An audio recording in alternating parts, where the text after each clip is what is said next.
Hey, what is up? What is up with y'all? I just saw the news, like all of you. I just saw the news too. So, because I was on YouTube, so I just saw all the news. But what I want to say is that, man, yo, Travis Hunter, man, congratulations, bro. Congratulations, because you doing it the right way. You doing it the right way. I don't know if you believe in God or, I don't know if you believe in Jesus Christ and all that, but to me, bro, you doing it the right way. Even if you don't believe in God, you taking that leap of faith to get married at a young age, 23 years old, man, kudos to you, because that's what I want to be on too. I want to get married. I'm 22. You 23. I want to get married at 20, either 20 or 21 years old. I wanted to get married. So very young, I wanted to get married because I got saved at 19. When I got saved at 19, a year or two later, I'm like, God's going to put that desire in your heart that you want to get married, you want to settle down. That's why if a Christian is saying that he don't want to get married, then you got to question that. You got to question if he's saved or not, or if he even knows God, because God is going to put that desire in you to settle down and to take care of a woman. God is going to put that desire in every Christian man. Every Christian man, there's going to be a desire that you need a wife, and you want to settle down and create a family. Even if you can't make kids, you want to settle down and make a family. You want to create a family. Sorry for the coughing. And for you, Travis Hunter, to do it at 23 years old in the NFL, this your first year. This your first year in the league, and you already decided, bro, I'm finna just get married and start my year off blasting, bro. You got married and you about to have a child, and you just got signed to a rookie deal worth millions of dollars. Dude, you doing it right, man. And we have Jermaine Dupri, a 53-year-old idiot, saying that he don't want to get married because some bati boy. Damn, I can't say that word on YouTube. Forgive me, y'all. Some guy told him that.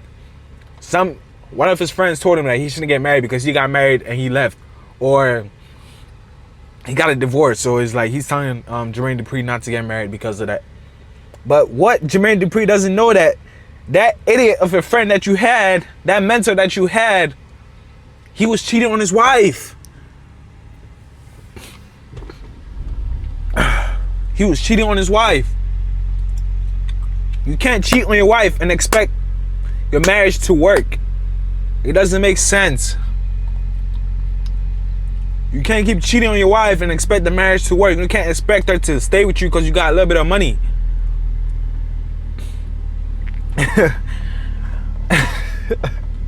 Man, and we have a 53-year-old grown smelly man because he has a little bit of money. He thinks he's on top of the world, and he's too good for a woman.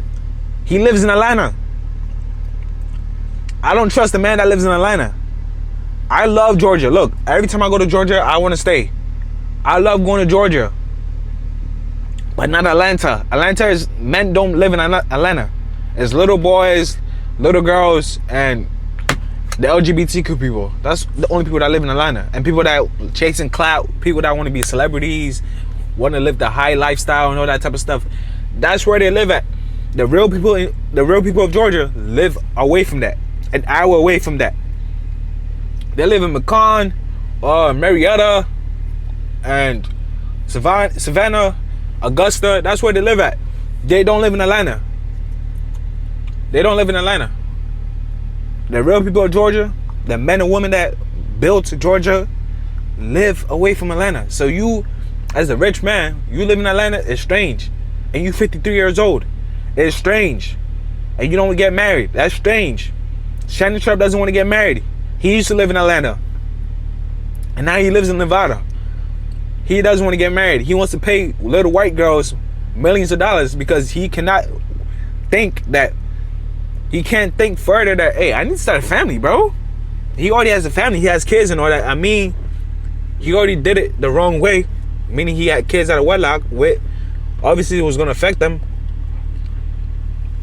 because there's something going on in that family that, as a man with millions of dollars, that you're going to die and give it away to your kids anyways, or charity or foundation, you can't provide more than $30,000 to your kids for them to get a home in Nevada. Nevada costs a lot of money to live in. So I'm guessing they live in Nevada, maybe. I don't know where they live at, but let's say they live in Nevada.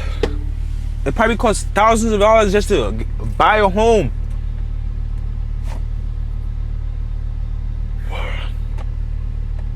Just to buy a home. Just to be able to afford a home. And this stingy old man, old fool, excuse me for my tone, but I gotta call these idiots out. This stupid old man, 60 years old, giving millions of dollars away to white people that already have money. White people already have money, bro. They already have money. And you, grown man, probably have CTE. You probably have CTE, so you wasted your whole life playing this white man game to make millions of dollars and to give it away. And you came out with CTE, like Ocho. Ocho got CTE. He can't remember nothing.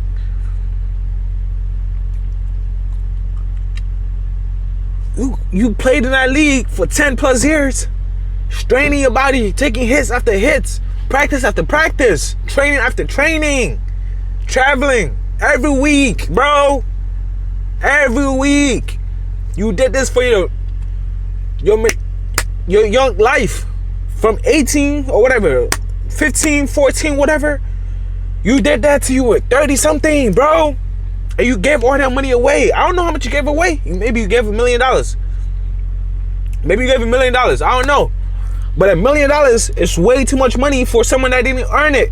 They didn't do nothing for that $1 million. Do you know how much money $1 million is to a black person? You give $1 million to a young black family that just got married. Your daughter just got married. You give them $1 million. Like, hey, this is a gift. $1 million. Start a business. Buy a home. Do whatever you want with $1 million. And you give it to a white woman that does sex work. I'm tired of you idiots. You gave that money to a person that does sex work for a living. A broken woman. Instead of a wholesome daughter that you have, you're giving that money to a whore. A whore. A whore has $1 million from a black man. A white whore, in fact. Even if you spread that word to a black whore, that would have been better. But you gave it to a white whore that already has money. That looks at you like a fool. That looks at you like beneath her shoes. White women only look at black men for their penis. If a black man has a big penis, that's when they only value them. Inside that bedroom. Outside that bedroom, they don't value them after that. They don't value them. And then when that values the black man, looks like the bottom of my shoe. Shout out to Tony for that. Tony Gaskins. Shout out to that man for that, though. That was funny. It looked like the bottom of someone's shoe is insane. That's insane, right? But yeah, I'm just a little upset though. I'm not mad. I'm a little upset because, bro, we all got our sins. But to me, 60 years old, bro, you still falling in fornication, adultery, whatever, all this type of sin, sexual immorality. It's not even porn. It's not even porn. You're having sex with a 20-something-year-old woman. If it was porn, maybe I understand because you old. Maybe you might feel lonely. You might not be attracted to your wife or whatever. But you going out having sex with white women and you're not married, and it's just strange to me, bro. It's giving like you can't come out the closet to me. It's giving you can't come out of the closet like Jermaine Dupri. I'm not trying to put that on nobody, but to me it's strange when a 50-year-old person is talking about marriage is bad. He don't want to get married because he's scared that some woman's going to take all his money and he can only give 80% of himself to the marriage. Well, you stupid, bro. You got to give 100% to that marriage if you want it to work. You got to give it your all. You got to give it your all. Because I respect marriage. My parents are married. My parents are married. I respect that. I respect my dad, even though my dad and we don't have the strongest relationship, bro. I give my dad the praise, man. I give my dad the praise. I have to actually go out and like really speak to my dad and be like, yo, I'm really proud of you. I'm grateful for you to be in my life, even though we had our differences as a child. You know, whatever, I was troubled or whatever. I don't know, whatever Satan had going on with me. But I'm grateful for you, though. I'm grateful for you being faithful to my mother, taking care of us,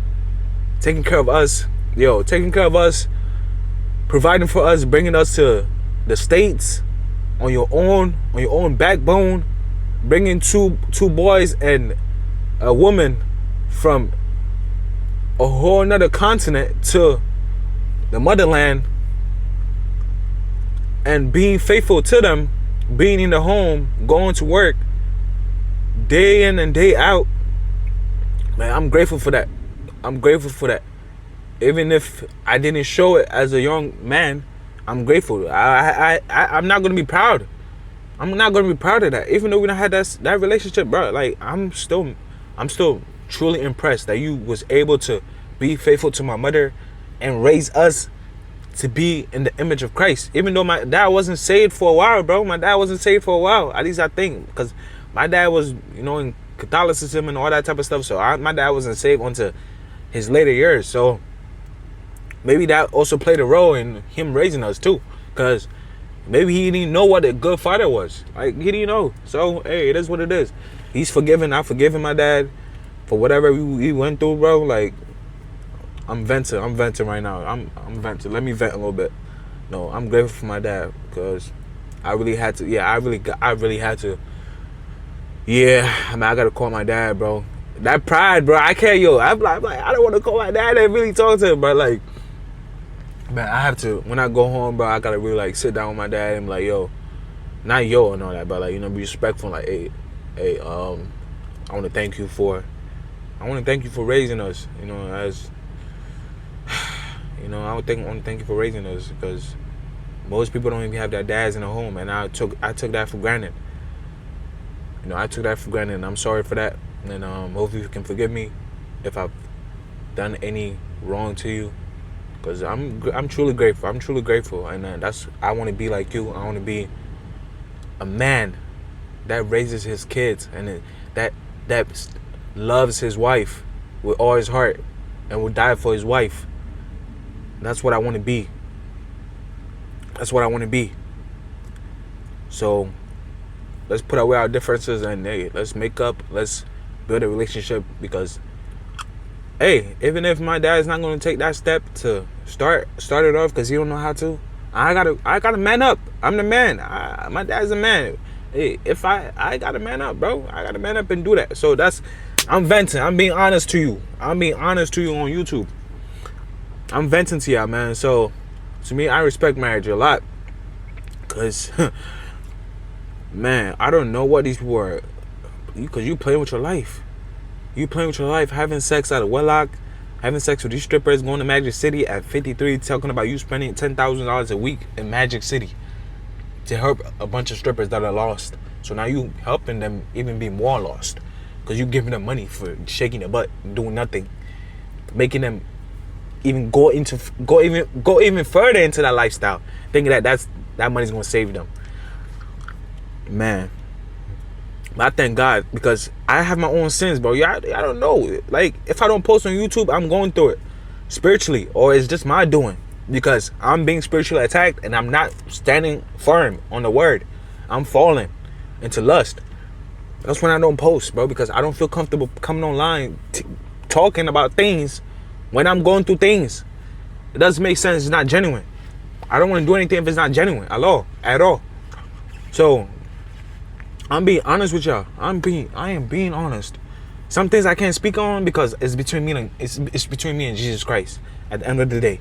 Some things I have to just keep it private, because some things are embarrassing, man. You don't want to share those type of things in the public, because it might, you just don't want to share certain things. Certain things need to be with you and your Father in Christ, your Father in heaven. So yeah, man. But yeah, hey, Travis Hunter, I'm proud of you, bro. I'm proud of you. Hey, man, just be faithful to that woman, bro. Be faithful to that woman. Love that woman, bro. Love her with all your might. Love that woman with all your might, bro. Bump whatever these idiots online are talking about. I used to clown you too. I was like, bro, I didn't clown you, but I'm like, man, does she really like this man? That's all I said, but I was like, does she really like this man? And man, it looks like she likes you, bro. She fell in love with you, man. Don't prove the internet right, bro. Be faithful. Be faithful. I know it's hard, but you gotta rely on God. If you believe in God, if I hear you saying God in your interviews, bro, you really gotta stand on God when you're in a marriage, because you're gonna look like a false believer, a fake convert, if you can't stay faithful to your wife, bro. And God did not give you an ugly wife, bro. You have a beautiful wife. You got a beautiful wife. Man, I don't know. Like, if you got a beautiful wife, you better thank the Lord. Because most men don't got beautiful wives, bro. Meaning, they beautiful in the eye of God, but like, you know what I mean? Okay? If God graces you with a beautiful wife and millions of dollars, bro, don't squander that opportunity at all. Do not squander it. Because if you squander it, God's going to give it to me. And I'm not going to fumble the ball. I'm not going to fumble the ball. I'm going to play on both sides. Offense and defense, baby. I'm going to play on both sides. Offense and defense. Man, have God give me some millions of dollars with a beautiful wife. I'm going to be faithful. I'm going to serve the Lord, man. With all my might. I'm going to be faithful to my wife, bro. You think I want God to take away the millions of dollars that he gave me for cheating on my wife and abandoning my kids? No. I'm going to stand on God. I'm going to stand on Bible and promote Jesus Christ. I'm going to promote Jesus Christ even more. Have Jesus Christ give me more money. Millions of dollars, bro. I'm going to put God everywhere. I'm going to tattoo. I'm not going to tattoo on my head, but I'm going to put God first, bro. I'm not even going to lie to you. God bless you with a beautiful wife, beautiful children, a career that generates millions of dollars, and you're going to generate millions of dollars after the league if you're really good. Bro, what more can you ask for? There's nothing more you need in this world. If you have a strong wife and you raising children for Christ and you have millions of dollars, bro, what else do you want in this life? There's nothing else that you need. Most billionaires and most millionaires don't have Jesus Christ. They don't have a strong wife. And their kids are all messed up because they're not a man. Look at them. Look at Magic Johnson. His wife, his son tranny. His son is a trans. His son is a transgender. Look at what's happening to that. So, hey, man, put God first. That's what I'm gonna say, Travis Hunter. Be faithful, bro. Be faithful, because if you mess up that opportunity, God gonna give it to us. We waiting. We're not waiting for you to fall, but we understand what I'm saying. Like, we're waiting for God to bless us. So if you squander your wealth and you squander your marriage with infidelity or adultery, God's gonna bless us. That's all I'm gonna say.